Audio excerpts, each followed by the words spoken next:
નમસ્કાર વિદ્યાર્થી મિત્રો, હું શ્રેયસ વિદ્યાલયથી કિરણબેન.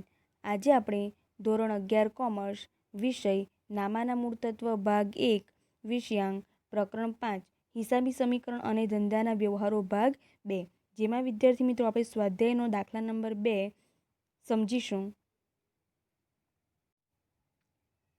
નંબર 3, ₹40,000ની હિમાની પાસેથી માલની ઉધાર ખરીદી કરી. હવે ઉધાર ખરીદી છે એટલે વ્યવહારની નોંધ કઈ રીતે થશે?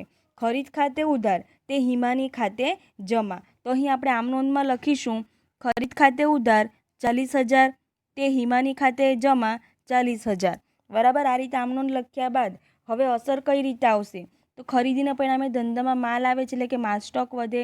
હિમાની એ કોણ છે? લેણદાર છે. લેણદાર એટલે કે દેવું, તો એ દેવું વધે, લેણદારો વધે. ત્યાર પછી મિલકતોમાં રોકડ અગાઉ કેટલી છે? 60,000 લખી દેવાની અગાઉ મુજબ. ત્યાર પછી બેંક સિલક કેટલી છે? અગાઉ 20,000, એ પણ લખી દઈશું. અને માલ સ્ટોક, હવે માલ સ્ટોક કેટલો છે? 40,000નો, તો માલ સ્ટોક લખીશું 40,000. ત્યાર પછી મૂડીના ખાનામાં આવી જવાનું. મૂડી અગાઉ કેટલી હતી? 80,000. હવે મૂડીમાં કોઈ વધારો કે ઘટાડો થતો નથી, પરંતુ જે દેવા છે દેવામાં વધારો થાય છે. તો અગાઉના દેવા કેટલા છે? 0. ત્યાર પછી હાલના દેવા કેટલા છે? લેણદારો 40,000, કૌંસમાં હિમાની લખીશું આપણે 40,000 લખ્યા. હવે 3 ખાનાનો આપણે સરવાળો કરવાનો છે. સૌપ્રથમ મિલકતો 1,20,000. હવે મૂડી અને દેવા બંને મળીને 1,20,000 થવા જોઈએ. તો મૂડીનો કરવાનો 80,000 ટોટલ. ત્યાર પછી દેવાનો કરીશું 40,000. બરાબર. હવે 80,000 પ્લસ 40,000 1,20,000 આવે છે. તો આ બેનો સરવાળો કરતાં 1,20,000 થવા જોઈએ. તો તમારો દાખલો સાચો કહેવાય. તો આ રીતે તમારે દર વ્યવહાર પછી તાળો મેળવી લેવાનો. બરાબર. મિલકતો 1,20,000 છે, તો મૂડી અને દેવા બંનેનો સરવાળો કરતાં 1,20,000 થવા જોઈએ.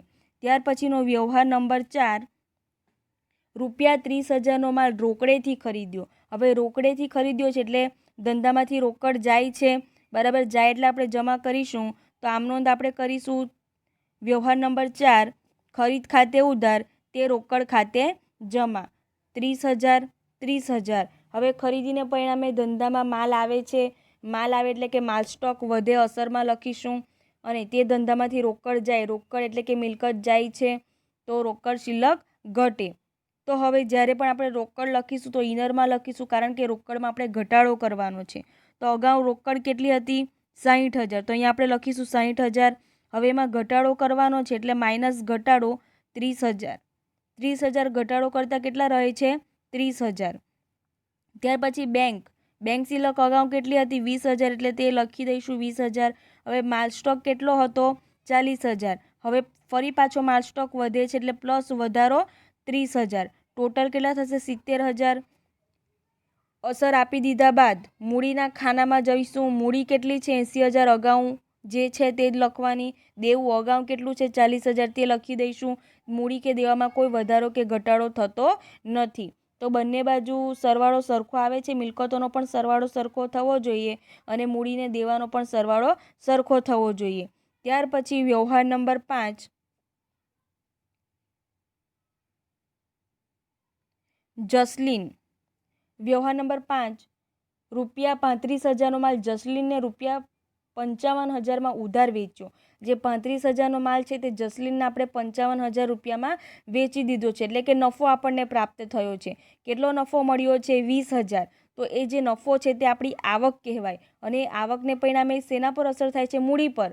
મૂડીમાં વધારો થાય આવકને પરિણામે, એટલે મૂડીમાં આપણે પ્લસ કરીશું. અને તમારી આમ નોંધ માત્ર આટલી જ થશે. જસલીન ખાતે ઉધાર, તે વેચાણ ખાતે જમા 55,000, 55,000. પરંતુ અહીં સમજૂતી માટે મેં આ રીતે આમ નોંધ કરી છે. જસલીન ખાતે ઉધાર 55,000, તે વેચાણ ખાતે 35,000, તે વેચાણ નફા ખાતે 20,000. તો અહીં આ જે વેચાણ નફો છે તે તમારી માત્ર સમજૂતી માટે જ આપી છે. માત્ર આમ નોંધ આ પ્રકારે આવશે. જસલીન ખાતે ઉધાર 55,000, તે વેચાણ ખાતે જમા 55,000. ત્યાર પછી અસર આપણે આપીશું તો કે જસલીન છે, જસલીન એ કોણ છે? દેવાદાર છે, એટલે કે દેવાદારો વધે. દેવાદારનું બીજું નામ લેણું. બરાબર. દેવાદારો કે લેણું વધે. ત્યાર પછી તે વેચાણ એટલે કે ધંધામાંથી માલ સ્ટોક જાય છે, એટલે કે માલ સ્ટોક ઘટે.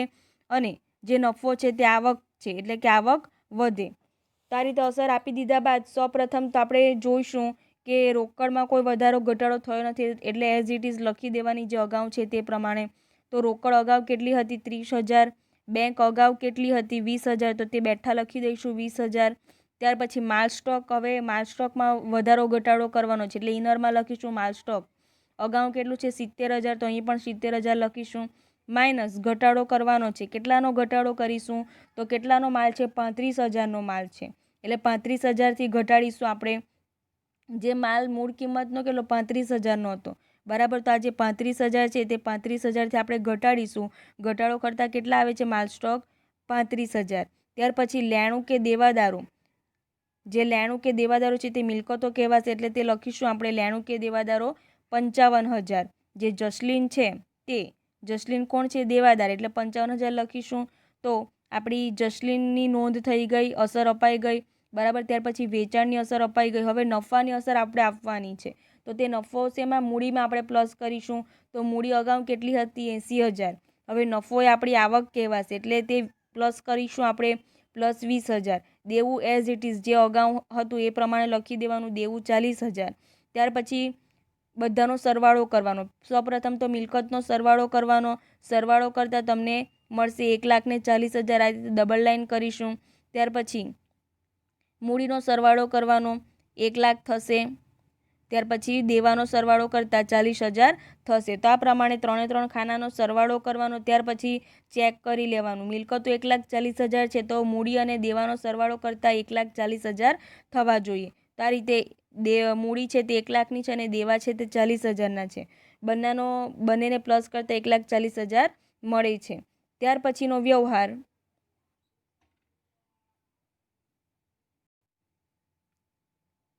છઠ્ઠો વ્યવહાર.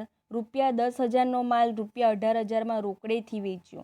તો જે 10,000નો માલ છે તે 18,000માં વેચ્યો છે એટલે 8,000 આપણને શું નફો પ્રાપ્ત થાય છે, બરાબર. અને એ આપણે મૂડીમાં પ્લસ કરીશું જે તફાવત છે તે, બરાબર. તો આમનો શું લખાશે? રોકડ ખાતે ઉધાર. રોકડ આવે છે એટલે રોકડ ખાતે ઉધાર, તે વેચાણ ખાતે જમા. 18,000 18,000. આ પ્રકારે આમ નોંધ આપણે કરીશું. ત્યાર પછી રોકડ ધંધામાં આવે છે એટલે રોકડ શિલ્લક વધે. ધંધામાંથી માલ જાય છે એટલે કે માલ સ્ટોક ઘટે અને નફાને પરિણામે મૂડી વધે. તો આ રીતે રોકડ શિલ્લક ઇનરમાં લખીશું. અગાઉ 30,000 હતી તો 30,000 લખવાની. ત્યાર પછી રોકડ શિલ્લક વધે છે 18,000થી તો 18,000 પ્લસ કરતાં 48,000 મળે છે. ત્યાર પછી બેંક શિલ્લક અગાઉ 20,000 હતી તો તે 20,000 લખી દઈશું. હવે માલ સ્ટોક છે તેને ઇનરમાં લખીશું કારણ કે એમાં ઘટાડો થયો છે. તો જો માલ સ્ટોક મૂળ કિંમતનો કેટલો? 10,000નો છે એટલે કે 10,000થી આપણે ઘટાડો કરીશું. ખાસ ધ્યાન રાખવાનું, જે માલ સ્ટોક છે તે મૂળ કિંમતનો કેટલો છે? 10,000નો, એટલે એટલાથી ઘટાડો કરીશું એટલે ઘટાડતા 25,000 આવે છે. દેવાદારો અગાઉ કેટલાના હતા? 55,000ના, તે લખીશું.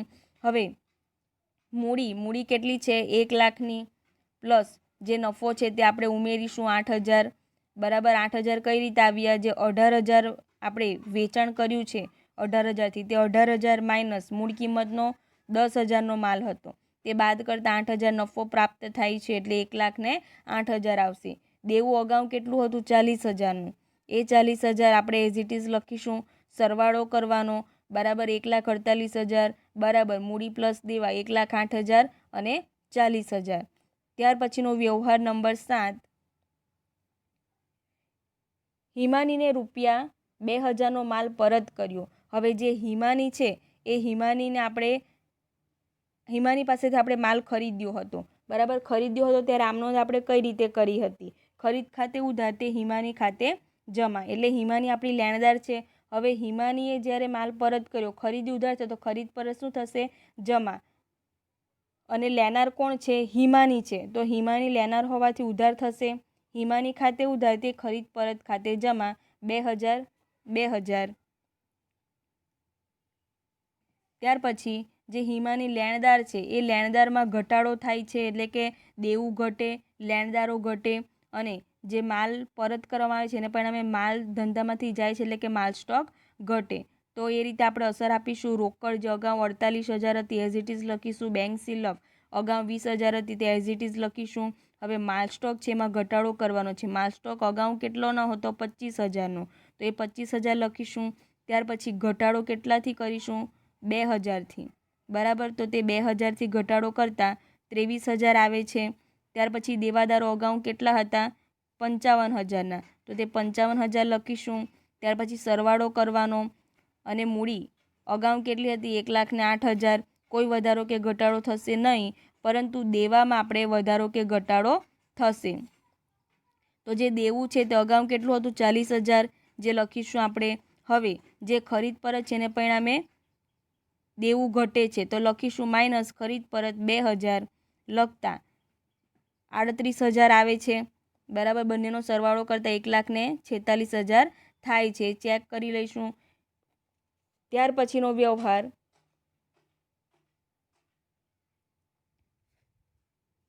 નંબર 8, જસલીને ₹4,000નો માલ પરત કર્યો.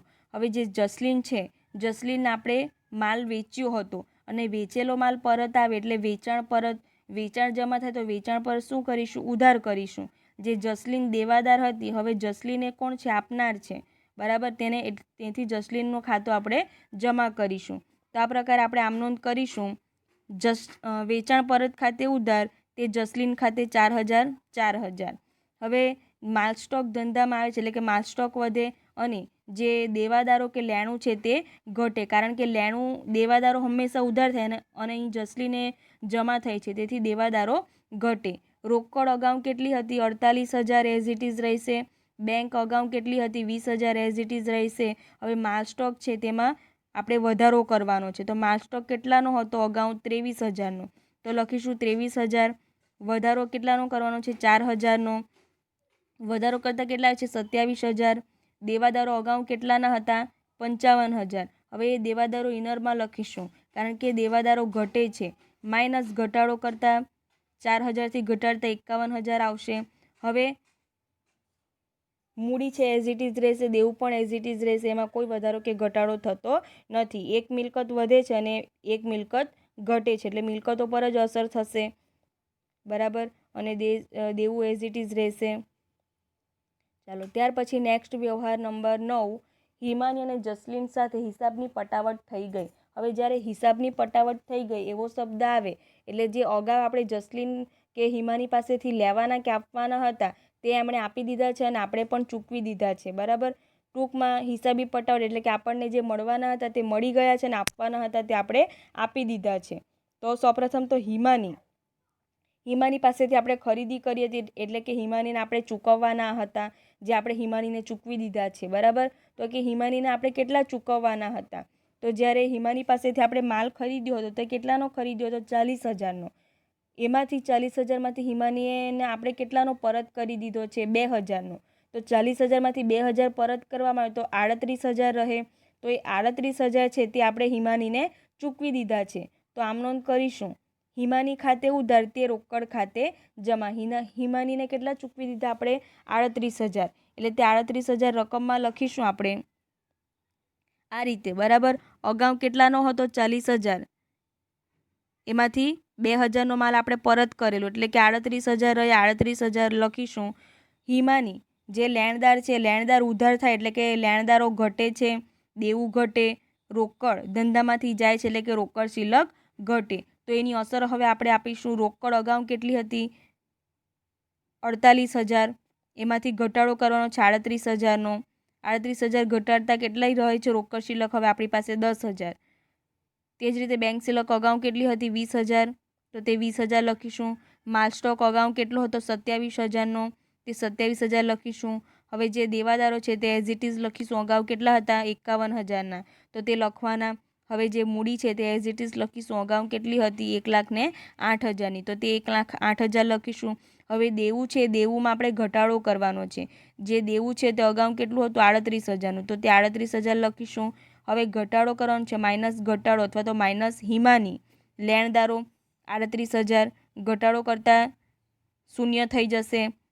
મૂડી 1,08,000 આવશે, મિલકતો 1,08,000 આવશે. એ રીતે સરવાળો કરવાનો અને ડબલ લાઇન કરીને, હંમેશા ડબલ લાઇન કરીને જ સરવાળો કરવાનો, બરાબર.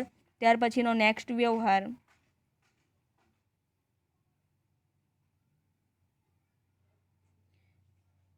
તારીખ 10, ₹5,000 બેંકમાંથી ઉપાડ્યા. હવે જ્યારે બેંકમાંથી ઉપાડવામાં આવે ત્યારે આમ નોંધ શું થાય છે? બેંકે આપણને આપે છે અને આપણી પાસે રોકડ આવે છે. રોકડ આવે તો ઉધાર, બેંક આપનાર હોય એટલે જમા. તો આપણે આમ નોંધ કરીશું, રોકડ ખાતે ઉધાર તે બેંક ખાતે જમા. 5,000 5,000. હવે રોકડ ધંધામાં આવે એટલે રોકડ શિલ્લક વધે, બેંક ધંધામાંથી જાય છે એટલે કે બેંક શિલ્લક ઘટે. એક મિલકત આવે છે અને એક મિલકત જાય છે એટલે કે મિલકતમાં વધારો અને ઘટાડો એની મૂડી કે દેવા પર કોઈ અસર થતી નથી. તો રોકડ અગાઉ કેટલી હતી? 10,000 લખવાની, પ્લસ વધારો કેટલાનો છે? 5,000નો એટલે 15,000 થશે. બેંક શિલ્લક અગાઉ કેટલી હતી? 20,000. એમાં ઘટાડો કેટલાનો થયો છે? 5,000નો એટલે 15,000 થશે. માલ સ્ટોક અગાઉ કેટલો હતો? 27,000નો. દેવાદારો કેટલા હતા? 51,000ના. તો આ રીતે લાઇનમાં લખતું જવાનું, બરાબર. આ રીતે વિગતો લખાવી જોઈએ. ત્યાર પછી એનો સરવાળો કરવાનો, મૂડી 1,08,000 અને દેવું 0. સરવાળો કરવાનો, મૂડી અને દેવા એ મિલકતોના બરાબર થવા જોઈએ પ્લસ કરતા, બરાબર. તો થાય છે, તો આપણો દાખલો સાચો છે.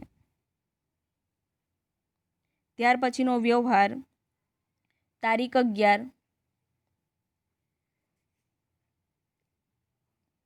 ₹4,000 પગારના ચેકથી ચૂકવ્યા.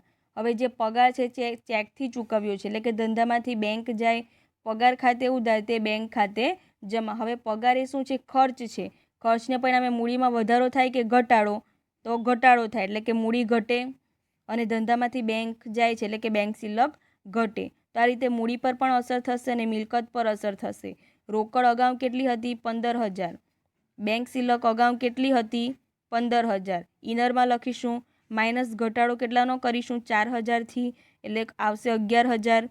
માલ સ્ટોક અગાઉ કેટલાનો હતો? 27,000 એ લખીશું. દેવાદારો અગાઉ કેટલા હતા? 51,000 તો તે લખીશું.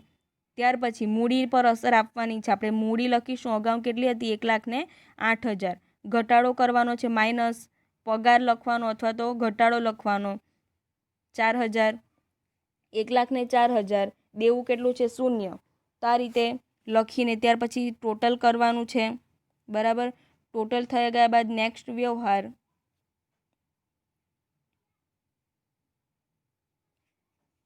12મો વ્યવહાર ₹3,000 કમિશનના રોકડા મળ્યા અને ₹2,500 મળવાના બાકી છે. હવે જ્યારે કમિશનના રોકડા મળે તો ધંધામાં રોકડ આવે તો આમ નોંધ શું થશે?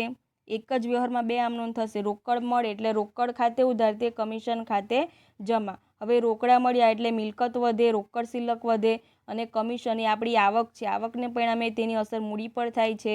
મૂડીમાં વધારો થાય આવકને પરિણામે.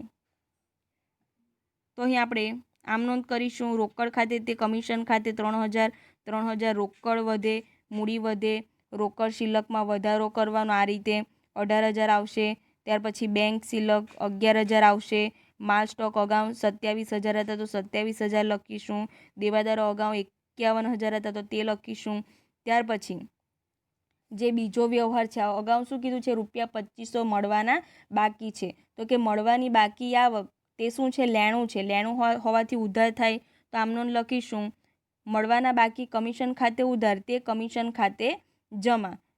મળવાની બાકી કમિશન છે, હજુ આપણને મળ્યું નથી, બરાબર. કેટલું છે? 2,500. તો એ મળવાનું બાકી શું છે? લેણું છે. એટલે કે લેણું વધે અને કમિશન એ આવક છે. આવકને પરિણામે મૂડીમાં પણ વધારો થાય. તો અહીં લેણું લખીશું, કેટલું છે? 2,500.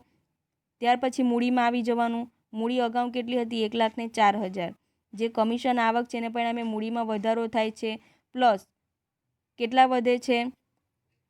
તો 3,000 અને 2,500 ટોટલ કરતાં કેટલા આવશે? 5,500. તો આ રીતે ટોટલ કરવાનું. ત્યાર પછી દેવું કેટલું છે? 0. દેવામાં કોઈ વધારો કે ઘટાડો થતો નથી. તો બંને બાજુનો સરવાળો 1,09,500 થવો જોઈએ. બંને બાજુનો સરવાળો 1,09,500 થાય છે? તો હા, થાય છે, બરાબર. હવે નેક્સ્ટ વ્યવહાર 13 ₹4,000નું ભાડું ચૂકવ્યું અને 1,500 ચૂકવવાના બાકી છે. તો જ્યારે પણ ભાડું ચૂકવ્યું આવે એટલે કે રોકડેથી જ ચૂકવ્યું હશે. ભાડું એ ખર્ચ છે તેથી ઉધાર કરીશું. ભાડા ખાતે ઉધાર તે રોકડ ખાતે જમા. હવે આગળ શું કીધું છે? 1,500 ચૂકવવાના બાકી છે. તો જ્યારે ચૂકવવાના બાકી હોય એ આપણું શું કહેવાય? દેવું કહેવાય, બરાબર. ચૂકવવાનું બાકી દેવું એટલે જમા થશે. તો ઉધાર શું થશે? ભાડું બરાબર ભાડા ખાતે ઉધાર તે ચૂકવવાના બાકી ભાડા ખાતે જમા. તો આ પ્રકારે આપણે આમ નોંધ કરીશું. ભાડા ખાતે ઉધાર તે રોકડ ખાતે 4000 4000, ભાડા ખાતે ઉધાર તે ચૂકવવાના બાકી ભાડા ખાતે 1500 1500.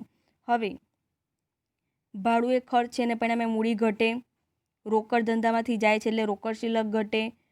ભાડું એ ખર્ચ છે તેથી મૂડી ઘટે. ચૂકવવાનું બાકી ભાડું એ શું છે? દેવું છે એટલે દેવું વધે. ચૂકવવાનું બાકી ભાડું એ જમા થયું છે અને જે દેવું છે એ પણ જમા થાય એટલે કે દેવું વધે છે. હવે એની અસર આપણે આપીશું.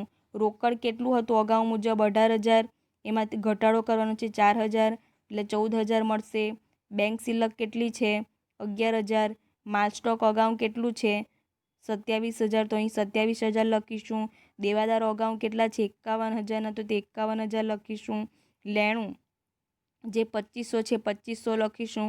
ત્યાર પછી મૂડી 1,09,500 જે લખીશું અગાઉ મુજબ. ત્યાર પછી ભાડું છે, ભાડું કેટલું છે?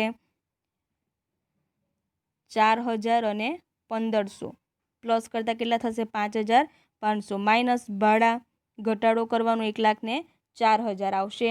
દેવું, હવે દેવું છે કેટલાથી વધે છે? દેવું 1,500થી એટલે 1,500 લખીશું. સરવાળો કરવાનો, મિલકતો બરાબર મૂડી પ્લસ દેવા થવા જોઈએ. તો અહીં દેવા અને મૂડીનો સરવાળો કરતાં 1,05,500 થવો જોઈએ. તો બંને બાજુનો સરવાળો સરભર થઈ જાય છે. તો અહીં તમારે યાદ રાખવાનું છે ખર્ચ હોય તો મૂડી ઘટે અને આવક હોય તો મૂડી વધે. એટલે કે ખર્ચને પરિણામે મૂડી ઘટે એટલે માઇનસ કરવામાં આવે અને આવકને પરિણામે મૂડી વધે એટલે પ્લસ કરીશું.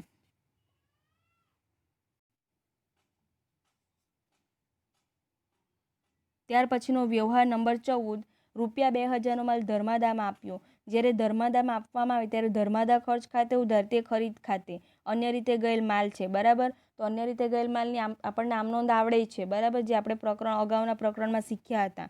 તો લખીશું ધર્માદા ખર્ચ ખાતે ઉધાર 2,000 તે ખરીદ ખાતે 2,000. હવે ધર્માદા ખર્ચને પરિણામે મૂડીમાં વધારો થાય કે ઘટાડો? ઘટાડો. ખરીદીને પરિણામે મિલકતમાં વધારો થાય કે ઘટાડો? ઘટાડો. શું ઘટે? માલ સ્ટોક ઘટે. તો એની અસર આપણે આપીશું. રોકડમાં કોઈ વધારો કે ઘટાડો નથી, એઝ ઇટ ઇઝ લખીશું અગાઉ જે હતી તે. બેંક શિલ્લક એઝ ઇટ ઇઝ લખીશું. હવે માલ સ્ટોક છે તેમાં આપણે ઘટાડો કરવાનો છે તો 27,000 લખીશું. માઇનસ ઘટાડો 2,000નો કરતાં 25,000 મળે છે. ત્યાર પછી દેવાદારો કેટલાના છે? 51,000ના. લેણું કેટલાનું છે? 2,500નું. બરાબર, મિલકતમાં વધારો ઘટાડો થઈ ગયો. હવે મૂડીમાં આવીશું. મૂડીમાં અગાઉ કેટલી છે? 1,04,000ની છે. એમાં આપણે ઘટાડો કરવાનો છે. શું ઘટાડો કરવાનો છે? ધર્માદા ખર્ચ. ધર્માદા ખર્ચ કેટલાનો છે? 2,000નો. 2,000થી ઘટાડતા આપણને મળશે 1,02,000. તો આ રીતે 1,02,000 મળે છે. દેવું એઝ ઇટ ઇઝ અગાઉ 1,500નું હતું તો 1,500 લખી દેવાના. સરવાળો કરવાનો, તો અહીં મૂડી પ્લસ દેવાનો સરવાળો કરતા આવશે 1,03,500. તો મિલકત પણ 1,03,500 જ આવી જોઈએ. આ રીતે સરવાળો કરીશું. ત્યાર પછીનો નેક્સ્ટ વ્યવહાર 15, ₹15,000નું પ્રેક્ષા ફર્નિચર માર્ટમાંથી ફર્નિચર ખરીદ્યું. હવે ફર્નિચર એ શું છે? મિલકત છે. ધંધામાં મિલકત આવે એટલે ઉધાર. તે ઉધાર ખરીદી કરી છે એટલે તે પ્રેક્ષા ફર્નિચર માર્ટ ખાતે જમા. હવે પ્રેક્ષા ફર્નિચર માર્ટ એ આપણી કોણ છે? લેણદાર છે. લેણદાર એટલે કે દેવું. લેણદારનું બીજું નામ શું છે? દેવું. એટલે કે દેવું વધે. દેવામાં આપણે પ્લસ કરીશું. તો અહીં આપણે આમ નોંધ આ રીતે લખી દેવાની. ફર્નિચર ખાતે ઉધાર 15,000 તે પ્રેક્ષા ફર્નિચર માર્ટ ખાતે 15,000. ફર્નિચર આવે એટલે ફર્નિચર વધે અને લેણદાર પ્રેક્ષા એ લેણદાર છે એટલે કે દેવું વધે. હવે રોકડ અગાઉ કેટલી હતી? 14,000. બેંક શિલ્લક અગાઉ કેટલી હતી? 11,000. માલ સ્ટોક અગાઉ 25,000 હતો. દેવાદારો અગાઉ 51,000ના હતા એટલે 51,000 લખીશું. લેણું એ કેટલું હતું? 2,500 એટલે 2,500 લખીશું. અને ફર્નિચર હવે ઉમેરો થાય છે એટલે ફર્નિચર લખીશું મિલકતમાં 15,000. બરાબર, ત્યાર પછી મૂડી કેટલી હતી અગાઉ? 1,02,000. તો લખીશું મૂડી 1,02,000. દેવું અગાઉ કેટલું હતું? 1,500. તો 1,500 લખીશું પ્લસ પ્રેક્ષા ફર્નિચર માર્ટ ખાતે 15,000 એટલે ટોટલ આવશે તમારું 16,500 અને મૂડીનો સરવાળો કરતાં 1,02,000. હવે આ બંનેનો સરવાળો થઈને તમારા 1,18,500 થવા જોઈએ. થાય છે 1,18,500. તો તમારો દાખલો સાચો. બરાબર, મિલકતો બરાબર મૂડી પ્લસ દેવા થવા જોઈએ. ત્યાર પછી વ્યવહાર 16, ₹6,000 દીકરીની કોલેજ ફી ભરી. હવે દીકરીની એટલે કે ધંધાના માલિકનો અંગત છે, અંગત હોવાથી ઉપાડ કહેવાય. તો આપણે એ લખીશું ઉપાડ ખાતે ઉધાર, તે રોકડ ખાતે. ધંધામાંથી રોકડ જાય છે. હવે ઉપાડની અસર તેના પર થાય છે, મૂડી પર. મૂડીમાં ઘટાડો કરીએ. બરાબર, તો અસરમાં શું આવશે? મૂડી ઘટે, રોકડ શિલક ઘટે, એટલે કે મિલકતમાં ઘટાડો કરવાનો છે. રોકડ લખીશું ઇનરમાં 14,000 માઇનસ ઘટાડો 6,000નો એટલે આવશે 8,000. બેંક શિલક અગાઉ કેટલી હતી? 11,000ની. માલ સ્ટોક કેટલાનો હતો? અગાઉ 25,000નો. જે અગાઉ છે એ જ લખવાના. બરાબર, અને કોઈ વધારો કે ઘટાડો હોય તો જ અસર આપવાની. ત્યાર પછી દેવાદારો કેટલા છે? 51,000ના. લેણું કેટલું છે? 2,500નું. ફર્નિચર કેટલું છે? 15,000નું. તો આ રીતે લખી દેવાનું, સેમ એઝ ઇટ ઇઝ આગળ જે હોય તે જ પ્રમાણે. જો વધારો કે ઘટાડો હોય તો જ તેની અસર આપવાની, પ્લસ કે માઇનસ કરીને. ત્યાર પછી મૂડીમાં આવી જવાનું. કેટલું છે? 1,00,000 ને 2,000 મૂડી, તે લખીશું. હવે મૂડીમાં આપણે શું કરવાનું છે? ઘટાડો કરવાનો છે. તો માઇનસ ઉપાડ આવશે 6,000. દેવું એઝ ઇટ ઇઝ લખીશું. તો કે પ્લસ માઇનસ કરતાં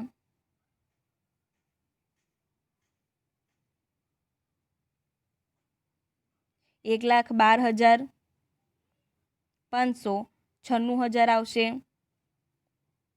અને દેવાનો 16,500 આવશે. તો આ રીતે સરવાળો કરીશું. ત્યાર પછી હાંસિયામાં અહીં તમને એક નોંધ આપી છે, તો કે ચૂકવવાના બાકી ખર્ચા એ દેવું છે. બરાબર, ચૂકવવાનો બાકી પગાર હોય, ચૂકવવાનું બાકી કમિશન હોય. તો દેવું હોય એટલે કે દેવામાં વધારો થાય, દેવામાં પ્લસ કરવામાં આવે. બરાબર, ત્યાર પછી અગાઉથી ચૂકવેલ કોઈપણ પ્રકારના ખર્ચા હોય, તો જ્યારે અગાઉથી ચૂકવેલા ખર્ચા હોય તો તે આપણું શું કહેવાય? લેણું કહેવાય. લેણું હોવાથી લેણામાં વધારો થાય. બરાબર, ત્યાર પછી અગાઉથી મળેલ આવક, કોઈ પણ અગાઉથી મળેલી આવક હોય આપણું શું કહેવાય? દેવું કહેવાય. બરાબર, કારણ કે અગાઉથી મળી ગઈ છે. જ્યારે એ આવક ખરેખર ચૂકવવાની થાય ત્યારે આપણે ચૂકવવાની રહેતી નથી.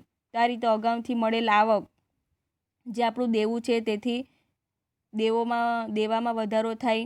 ત્યાર પછી મળવાની બાકી આવક એ લેણું છે, તેથી લેણામાં વધારો થાય. તો આ રીતે શોર્ટ ફોર્મ તમારે યાદ રાખવાના. 17મો વ્યવહાર, ₹500 બેંકે વ્યાજના જમા કર્યા. હવે બેંકે વ્યાજના જમા કર્યા એટલે આપણા ખાતામાં જમા કર્યા છે એટલે આપણી આવક કહેવાશે. તો આવક હોવાથી બેંક વ્યાજ આપણે શું કરવાનું? જમા. તો અહીં આમ નોંધ કરીશું, બેંક ખાતે ઉધાર, તે બેંક વ્યાજ ખાતે જમા. 500 અને બેંક ચાર્જીસના ₹200 આપણા ખાતે ઉધાર્યા. હવે બેંક ચાર્જીસ આપણા ખાતે ઉધાર્યા એટલે આપણામાંથી ₹200 કાપી લીધા, જે આપણો ચાર્જ કહેવાય, એટલે કે ખર્ચ કહેવાશે. તો લખીશું બેંક ચાર્જીસ ખાતે ઉધાર 200, તે બેંક ખાતે 200, કારણ કે ધંધામાંથી બેંક જાય છે. હવે પ્રથમ વ્યવહારમાં બેંક શિલક વધે છે અને બેંક વ્યાજ એ આવક છે તેથી મૂડી વધે. બેંક ચાર્જીસ ખર્ચ છે તેથી મૂડી ઘટે અને બેંક શિલક જાય છે એટલે કે બેંક શિલક ઘટે. તો આ રીતે જ્યારે એક જ વ્યવહારમાં બે વ્યવહારો હોય છે અને બે આમનોંધ થાય છે ત્યારે આ પ્રકારે સંયુક્ત આમનોંધ પણ કરી શકો અને તેની અસર આ રીતે આપી શકો. રોકડ 8,000, અગાઉ 8,000 છે તો બેંક અગાઉ 11,000 છે. હવે બેંકમાં આપણે વધારો ઘટાડો કરવાનો છે. જે બેંક વ્યાજ છે તે પ્લસ કરીશું, બેંક ચાર્જીસ એ માઇનસ કરીશું એટલે 11,300 મળશે. ત્યાર પછી માલ સ્ટોક અગાઉ 25,000 છે, દેવાદારો 51,000, લેણું 2,500, ફર્નિચર 15,000. ત્યાર પછી મૂડીમાં વધારો ઘટાડો કરીશું. મૂડી 96,000 હતી અગાઉ. બેંક વ્યાજ એ આવક છે તેથી પ્લસ કરીશું 500. બેંક ચાર્જીસ એ ખર્ચ છે તેથી માઇનસ કરીશું 200. પ્લસ માઇનસ કરતાં 96,300 આવે છે. ત્યાર પછી દેવું અગાઉ કેટલું છે? દેવું 16,500, તે લખવાનું. ત્યાર પછી સરવાળો કરી દઈશું. આ રીતે થવો જોઈએ સરવાળો. ત્યાર પછી 18મો વ્યવહાર, વ્યાજના ₹2,500 અગાઉથી મળ્યા છે. હવે યાદ કરો, અગાઉથી મળેલ વ્યાજ એટલે કે અગાઉથી મળેલ આવક હોય તો તે આપણું શું કહેવાશે? દેવું. અગાઉથી મળેલ આવક જેના આપણને રોકડા મળી ગયા છે એટલે આપણી પાસે રોકડ આવે છે. રોકડ આવે એટલે શું કરીશું? ઉધાર. તો લખવાનું રોકડ આવે એટલે ઉધાર, તે અગાઉથી મળેલ વ્યાજ ખાતે જમા. હવે અગાઉથી મળેલ વ્યાજ એ દેવું છે તેથી દેવું વધે, રોકડ શિલક વધે. તો એ રીતે આપણે અહીં અસર આપી દઈશું. દેવામાં વધારો કરવાનો છે એટલે પ્લસ વધારો 2500નો કરીશું. રોકડ શિલ્લકમાં વધારો કરવાનો છે એટલે રોકડમાં પ્લસ કરીશું 2500. એ જ રીતે અગાઉ જે રીતે આપણે ગણતરી કરી ગયા એ જ રીતે કરવાની છે. ત્યાર પછી 19મો વ્યવહાર, જાહેરાત ખર્ચના રૂપિયા 2000 અગાઉથી ચૂકવ્યા. તો કે અગાઉથી ચૂકવેલ કોઈ પણ પ્રકારનો ખર્ચ હોય એ આપણું શું કહેવાય? લેણું. અગાઉથી ચૂકવેલું છે એટલે હવે આપણે ચૂકવવાનું નથી એટલે એ આપણું લેણું કહેવાશે. તો અગાઉથી ચૂકવેલ ખર્ચ જે આપણે ચૂકવી દીધો છે ધંધામાંથી રોકડ જાય છે તો લખીશું અગાઉથી ચૂકવેલ ખર્ચ ખાતે ઉધાર તે રોકડ ખાતે જમા 2000. અગાઉથી ચૂકવેલ ખર્ચ એ લેણું હોવાથી લેણું વધે અને ધંધામાંથી રોકડ જાય છે એટલે કે મિલકત કે રોકડ ઘટે. તો રોકડમાં ઘટાડો કરીશું અને લેણું જે 2500 છે એમાં આપણે પ્લસ કરીશું. અગાઉથી ચૂકવેલ જાહેરાત ખર્ચ પ્લસ વધારો 2000નો. મૂડી અને દેવા પર કોઈ અસર થશે નહીં પરંતુ એનો સરવાળો જે મૂડી અને દેવાનો જે સરવાળો છે તે બંનેનો પ્લસ કરતાં મિલકતો બરાબર આવવો જોઈએ. તો 1,15,300 આવી જાય છે. તો આ રીતે જ્યારે તમને પ્રશ્ન પૂછાય બરાબર કે નીચેના વ્યવહારોની આમનોંધ લખી તેની સમીકરણ આધારિત તો આ સમીકરણ આ રીતે આપણે લખીને જે કોષ્ટક સ્વરૂપે તૈયાર કરવાનું છે ને એ રીતે હિસાબી અસર આપીને મિલકતોમાં વધારો થાય કે ઘટાડો થાય, મૂડીમાં વધારો થાય કે ઘટાડો થાય, દેવામાં વધારો થાય કે ઘટાડો થાય તો એ પ્રકારની અસર આપવાની છે. તો જે વાર્ષિક હિસાબોમાં આપણે તૈયાર કરીએ છીએ પાકું સરવૈયું એ જ પ્રમાણે હિસાબોમાં આપણે અસર આપવાની છે. તો કે વ્યવહારને પરિણામે મિલકત વધે કે ઘટે બરાબર, મૂડી દેવા વધે કે ઘટે તો એ જ આપણે વિચારીને અહીં તેની અસર આપણે આપવાની છે. તો અહીં આપણું આ પ્રકરણ પૂરું થાય છે. પરંતુ એ પહેલાં જે આપણે દાખલો જોઈ ગયા સ્વાધ્યાયનો દાખલા નંબર 2 તો એવા જ દાખલા તમારા ઉદાહરણમાં છે જે તમારે તમારી નોટબુકમાં કરવાના છે હોમવર્કમાં બરાબર. જે દાખલા નંબર ઉદાહરણ નંબર 1 અને 2 છે તે તમારે તમારી નોટબુકમાં કરવાનું છે. થેન્ક યુ વિદ્યાર્થી મિત્રો.